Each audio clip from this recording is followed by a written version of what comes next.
Hello, welcome. Thanks for coming to the 4 o'clock August 29th briefing on the recent tornado activity. My name is Matthew Rowe. I'm the Community Liaison Officer with the City of Menasha Police Department. Today I'm going to be joined by Winnebago County Executive Gordon Hintz, Menasha Mayor Austin Hammond, Menasha Police Chief Matt Albrecht, Fox Crossing Village Administrator Jeff Sturgill, Neenah Acting Mayor and Council President Dan Steiner, Menasha Joint School District Superintendent Dan Slowey, and Carolyn Hopfinsperger with the Winnebago Emergency Management Agency. We're going to lead off with Chief Matt Albrecht talking first. Thank you and good afternoon. First of all, I would like to say thank you. Thank you to all of the volunteers. Thank you to our neighboring law enforcement personnel. Thank you to our own personnel. Thank you to all the businesses that donated relief supplies. I'm sure I'm forgetting someone, but I would like to express my extreme gratitude for all the community support that's come in the last day and a half. I'm pleased to report today that we are making progress. Trees are being removed from the roadways.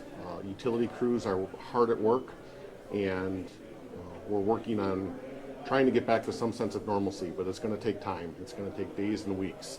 So thank you for that, and I'm happy to announce that we're working on that. The next step in our process is we are working on securing contractors to begin the debris removal from our city and the village of Fox Crossing. Once those contractors are procured, we will provide updates on the emergency management website on how and what that schedule may look like. We're hoping that information will be available soon. If people are ambitious and want to begin their own debris removal, they can take it to the Outagamie or Winnebago County landfills. However, if they do that, be advised there will likely be costs incurred, and if they do incur those costs, to save those for any insurance claims they may file. The debris pickup curbside will be provided by the municipalities. Again, tonight we will be enforcing a 10 p.m. to 5 a.m. curfew that will be for the whole city of Menasha and village of Fox Crossing east of the Fox River. Last night in our city we began to see some activities that we did not want. We did have to take law enforcement action against people in the city who were causing some issues. I'm going to be the first person to say we are not going to tolerate that activity. We ask people to respect the victims of our city who have just gone through probably the worst day and days of their lives. We do not need people coming here or people in the city causing problems and re-victimizing them. For that reason, we are increasing our patrols both through our own agency and through our neighboring law enforcement partners. And we are going to have a zero tolerance policy for those people that are out during the curfew and are not acting in a responsible manner or have official business to conduct in the city. As we continue the cleanup, we are seeing an increase in outside agencies and personnel coming in to help. Some of those include contractors. We are advising people to be cautious of any contractors or scenarios that you think may be a scam. Our community liaison officer has posted tips and things to watch out for on our social media page, so that we hope people are not victims of these scams. Unfortunately, again, we do have those that are going to try and take advantage of our residents, and we want to arm people with the knowledge that does not happen. So, as we continue, our curfew will likely continue each night from 10 p.m. to 5 a.m. for the coming days until we feel that there's enough order restored in the city that we can eliminate that. Thank you.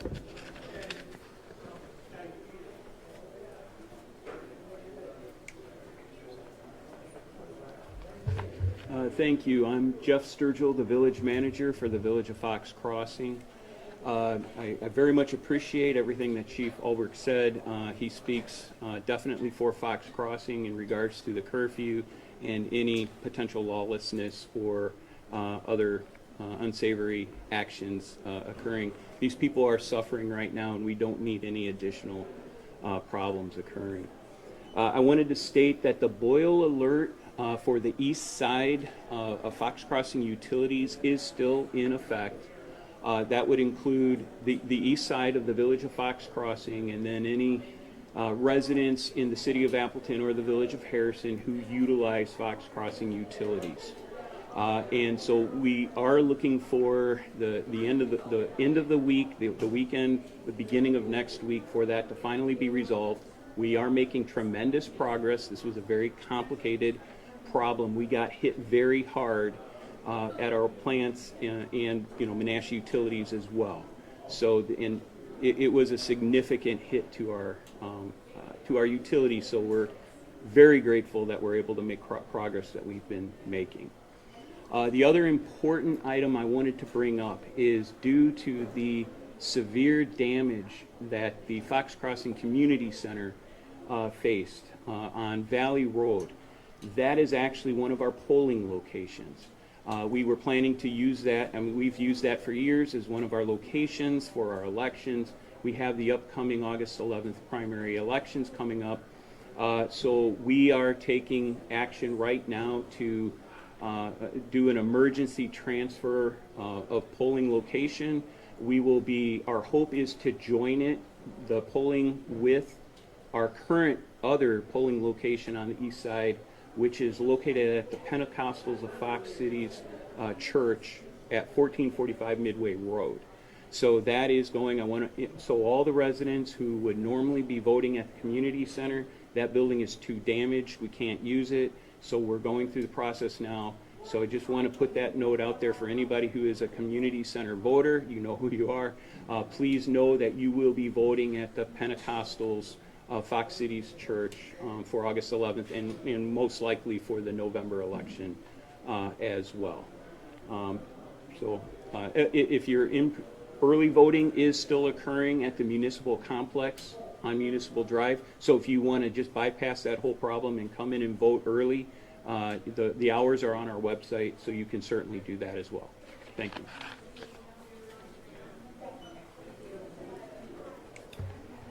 Good afternoon. Winnebago County Executive Gordon Hintz.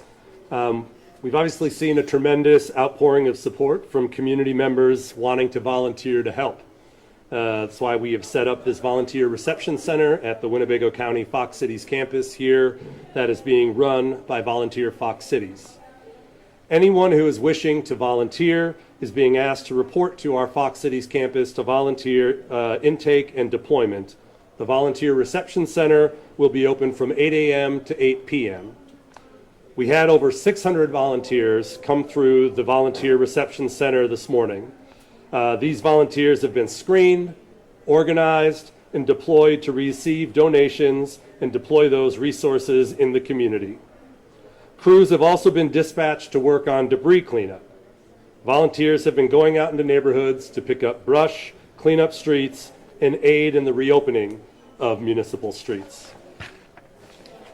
We've had a lot of interest in people who want to give donations or want to contribute in some way.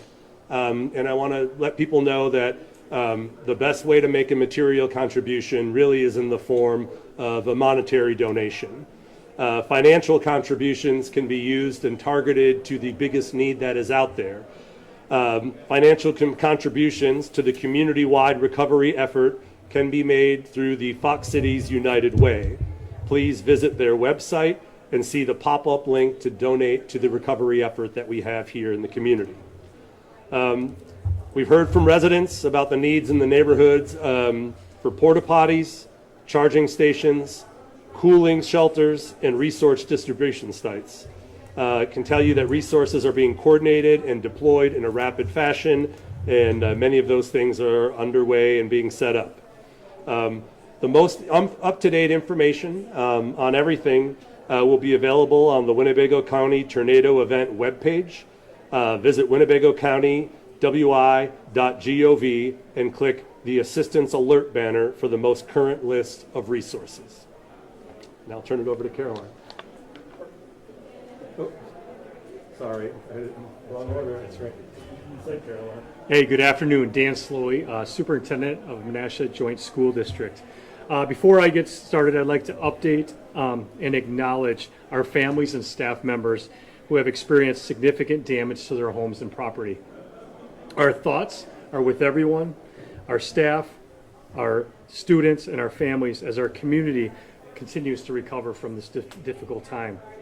I am deeply grateful, as others, for the outpouring of support of volunteerism, and also our family, staff, and students in our surrounding school districts who have reached out offering resources and support. It has been unwavering, and it just shows what an amazing community we have, but also Northeast Wisconsin, what it means to everyone. The safety and well-being of our students, staff, and families and community members continues to be our #1 priority in the district. Our district teams are continuing to assess every school, facility, and structure to make sure that it is safe for our students and staff and families when they return. As we have stated and know, Geoghegan Elementary and Calder Stadium was the most damaged and impacted by this, but we continue to be diligent with all of our facilities to make sure that they will be safe. We do not have a timeline at this point when we will reopen our buildings and our facilities, but we are continuing to work diligently. Menasha is a caring and resilient community. Before coming here today, I was able to go to a resident of one of the teachers of Geoghegan Elementary School who opened up their house and home to the staff and teachers of Geoghegan Elementary. What I witnessed there was what we're witnessing throughout our community. People that care deeply about their school, about their community, and their commitment to the students and families that will be Geoghegan Elementary students. So at this time, I want to thank them because they are showing what is really important for our community and as we move forward. That tradition, pride, and sense of community will get us all through this and we'll come out stronger. Thank you.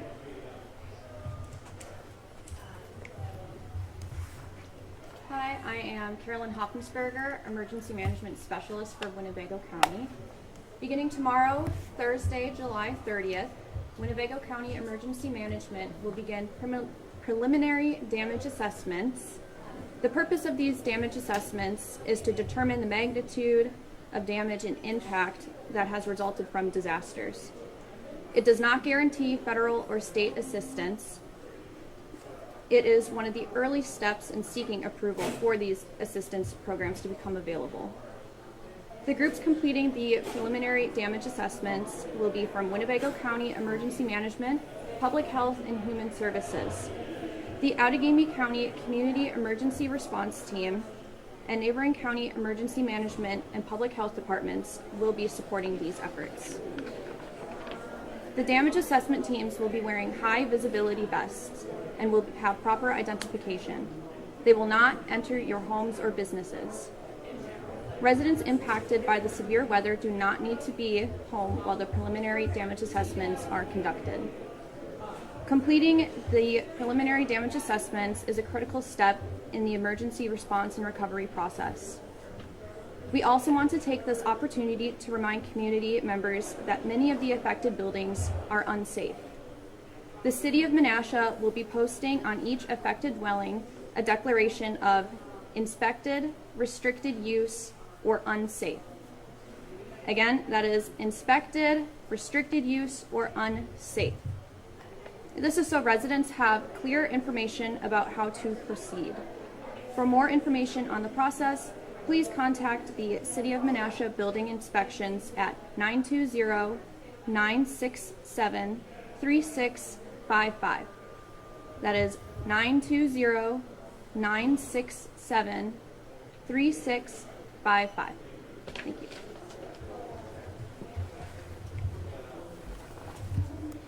So we would just like to thank everyone for coming to the press conference today.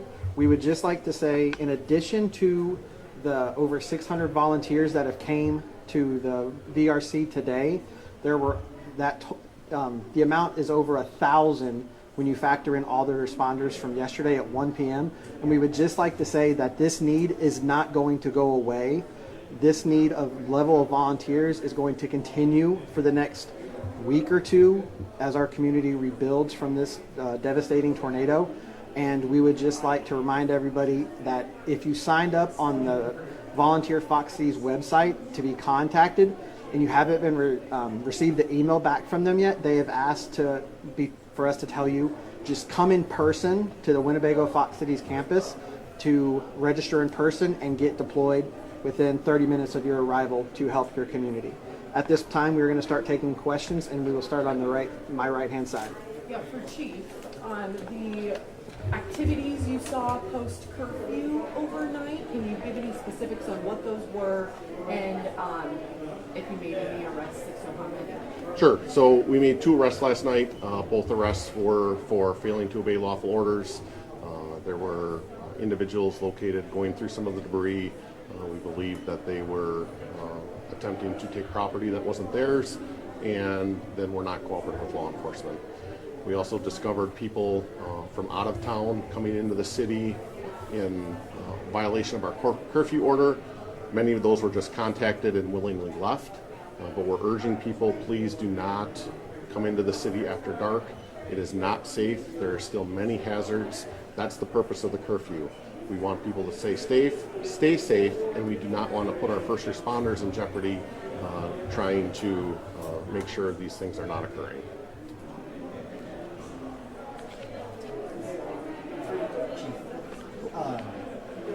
You have people, all of you really urge people not to go to impacted areas in general, whether it's light or dark. Can you enforce that? Can you enforce that? So our enforcement strategy right now is we're just asking for voluntary compliance. We're asking the people that do not need to be in these areas, please don't come. I just had a conversation with our utility workers that traffic is becoming so congested that they're not efficiently able to get supplies to the affected areas. If we have continued gawkers, people who are out driving around or doing things that aren't essential to the recovery efforts, we may end up putting more strict traffic constraints in place, which is only going to make things harder for our residents to do their own work. So we're asking people to please, if you are not essential or not volunteering, do not need or don't need to have a vehicle in the city, please just stay out. If you want to look at the damage or see damage, please go online. There are plenty of photos. There are excellent drone coverage.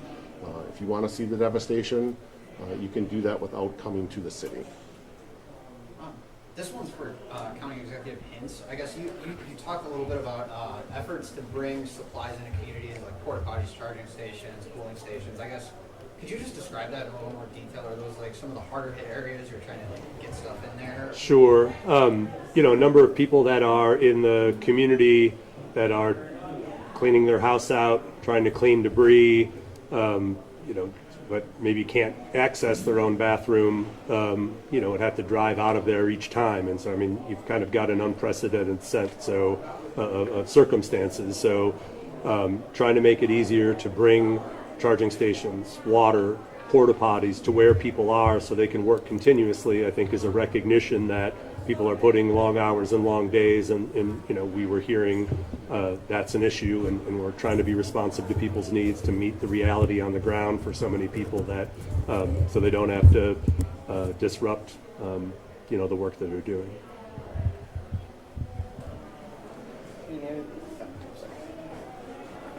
Next question will come from Kyle.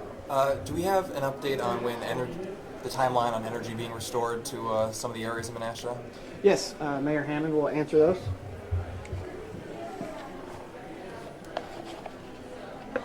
Thank you for the question.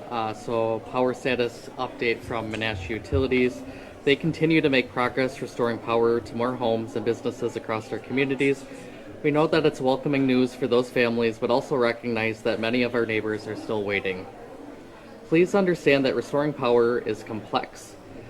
Utility crews must repair damage in specific order to safely restore electricity to the greatest number of customers as possible. While it may not always be obvious why crews are working in one location before another, every repair is part of the larger complex issue, so please have patience and understanding that our crews are working tirelessly to do that. Crews from 16 municipalities are assisting Menasha Utility under different and often dangerous conditions. The best way you can help them is by giving them the space that they need to do their job safely. Please stay away from these areas where line workers are operating. I cannot stress the point enough earlier that our chief was making. if you don't need to be in the city of Menasha, please don't. We look forward to welcome you at a later date at our community events, in our downtown shops. But residents in our community are going through some of the darkest moments of their life right now, and people are trying to do the important work. So if you want to be involved, please come to the Fox Cities campus where we are today. Join in, help out with volunteer Fox Cities. We welcome the help, but if you're here to be in the affected areas to gawk or to look at the things, please don't. Our residents have been through a lot, and they're trying to rebuild our community. And I would just express that we are grateful for the extraordinary work that these crews are doing, and we ask for everyone to be patient. We know the days ahead are going to be long, they're going to be challenging, they're going to be difficult, but the best way that we can serve one another is joining into collective partnership with each other and giving each other the grace that we need in the coming days and weeks. So thank you. Thanks, Mayor. Did you have a rough timeline of when that power could be restored? So some areas in our city have had power restored already. I can't really give a specific on what dates to expect that. Some areas in our community are much impacted to a greater severity than others. I hope it's in the coming days that you will continue to see more and more power restored throughout our city, but please know that our utility crews are tirelessly working. ATC's here working around the clock. Other municipalities, utility companies are here to help us get through this. But a big part of that was mentioned earlier in this press conference, is they really need the space to be able to do this job safely, and we also are coordinating to get debris and other aspects of it removed so they can continue to do that important work. Thank you. Thank you.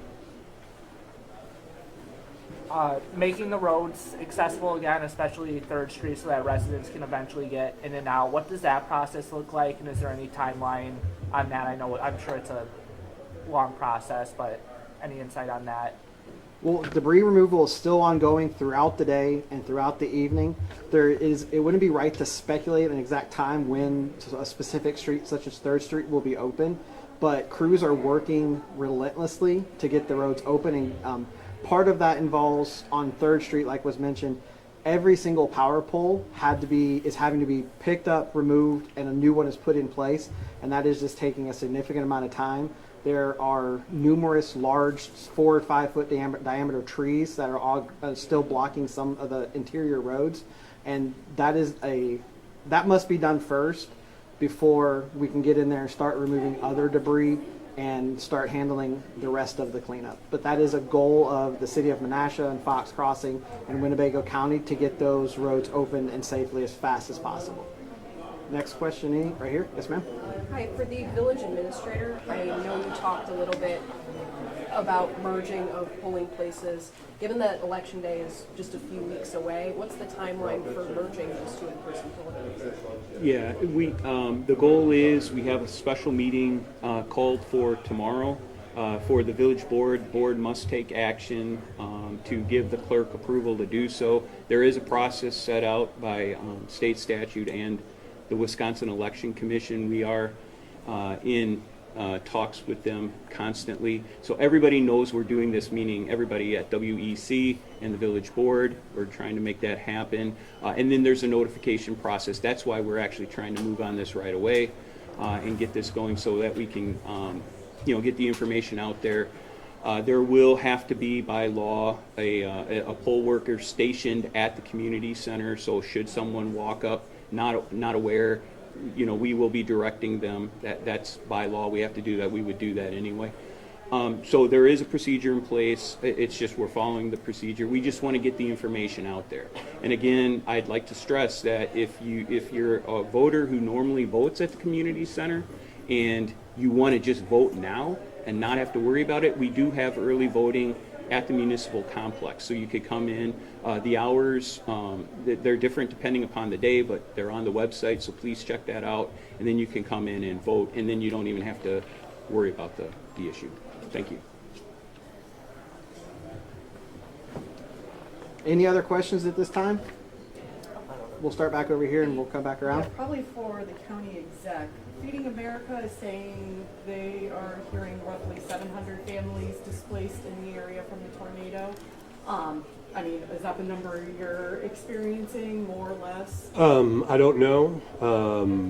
I don't have that, on hand. I know Feeding America has been involved in working on things. I think usually in the morning and in the afternoon, we try to look over the numbers that we have in terms of, hospitalizations, anything else to verify. But I don't have a figure I can confirm.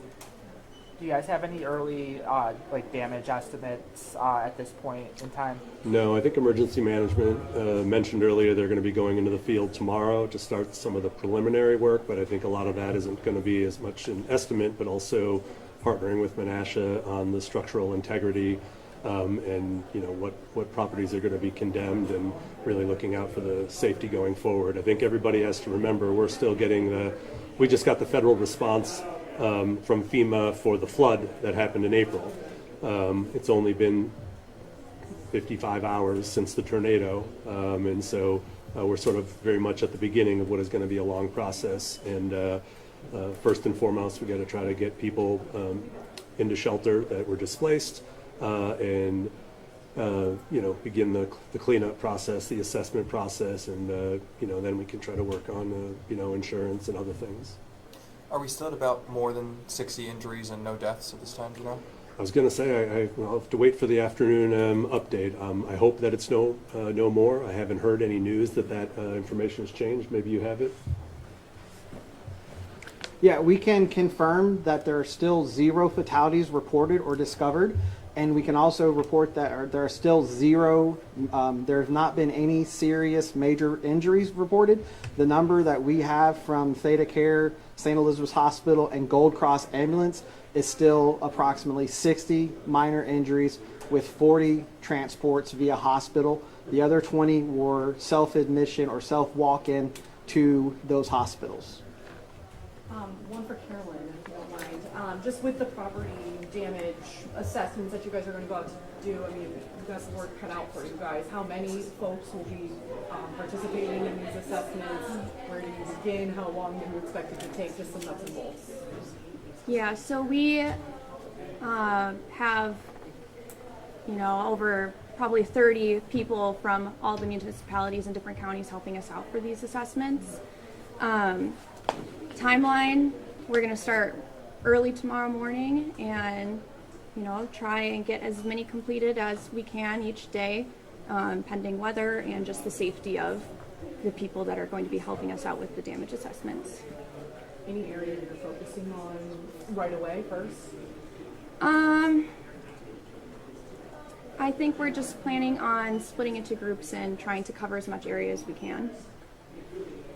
Maybe for Carolyn, maybe County Executive hints. With all the cleanup that is required, how are you going to measure progress and how do you keep the public updated as you go? Well, internally we use Survey 123, which is an app that helps collect damage assessment data, and it helps mark what homes or businesses were visited, and it also keeps track of the level of damage that they incurred.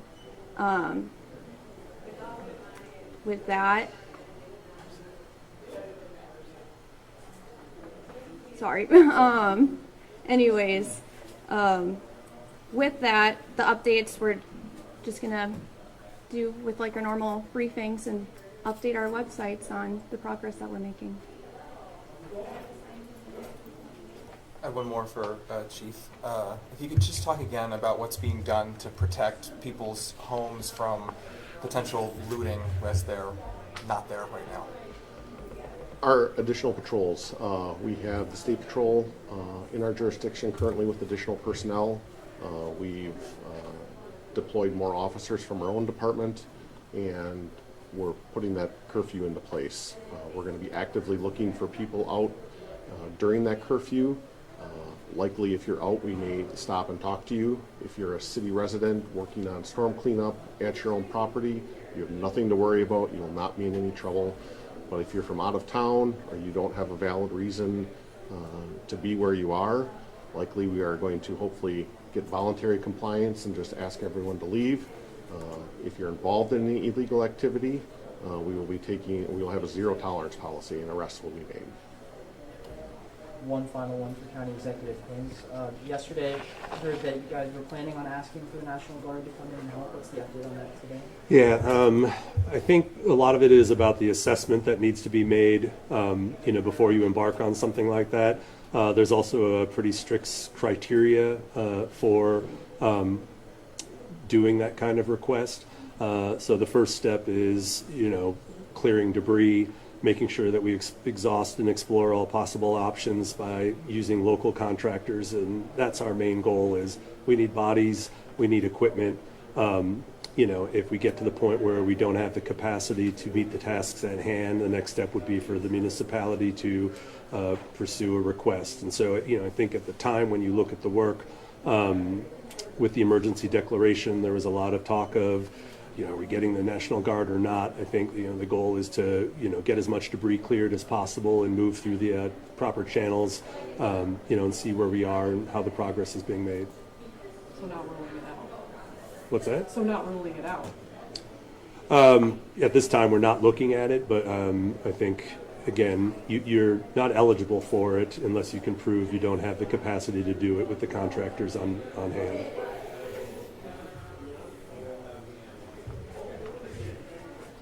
I just want to add to that too. We are working very diligently and closely to roll out and exhaust all of our options here locally. And as you had heard earlier in this press conference, over 1,000 people have already come to help. Municipalities are looking for contracted services to begin starting tomorrow for debris removal. And the assessments in the coming days are going to be imperative as we move forward through this. So we are incredibly grateful that the state of emergency was declared by the governor with that swift action. And if the National Guard is needed, we would evaluate it at that time, but we are working through the strict criteria that exist for that.